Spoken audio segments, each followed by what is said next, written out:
লোকসভা নির্বাচনের আগে তৃণমূলের নমশূদ্র ও উদ্বাস্তু সেলের দার্জিলিং জেলা কমিটিকে ভেঙে নতুন কমিটি গঠন করা হলো। শুক্রবার শিলিগুড়ি জার্নালিস্ট ক্লাবের সাংবাদিক বৈঠকে এমনটাই ঘোষণা করলেন তৃণমূলের নমশূদ্র উদ্বাস্তু সেলের সাধারণ সম্পাদক রঞ্জন মজুমদার। সেদিন তিনি বলেন, সাংগঠনিক দার্জিলিং জেলা কমিটির চেয়ারম্যান করা হয়েছে নবকুমার বসাক এবং দার্জিলিং জেলার কমিটির সভাপতি করা হয়েছে অনুপ সরকারকে। জানা গিয়েছে এখন 4 জনকে নিয়ে এই কমিটি করা হয়েছে। আগামী দিনে পূর্ণাঙ্গ কমিটি ঘোষণা করা হবে।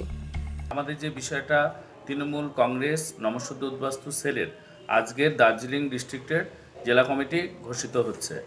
তো এদের এই জেলা কমিটিটা যে ছিল দীর্ঘদিন ধরে সেটা ঘোষণা হয়নি, আজ সেটা ঘোষণা হচ্ছে। আমি নাম ঘোষণা করছি।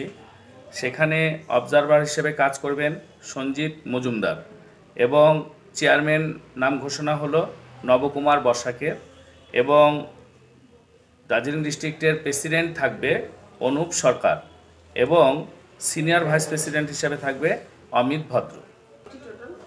এখন আপাতত 4 জনের কমিটি তৈরি হলো। এবার এই 4 জনের স্থায়ী কমিটি মিলে আরও পূর্ণাঙ্গ কমিটি গঠন করা হবে।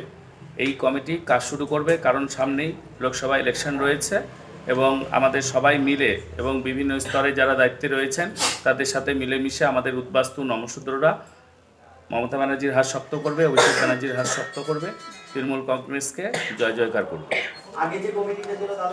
আগের যে কমিটিটা ছিল সেটা কাজ করছিল 2 জন অবজারভার হয়ে, সেটা এখন ভেঙে নতুন করে কমিটি তৈরি হলো। এই কমিটির সাহায্যে সমস্ত কাজটা চলবে। এখন যে প্রেসিডেন্টটা হলো তার নাম হচ্ছে অনুপ সরকার।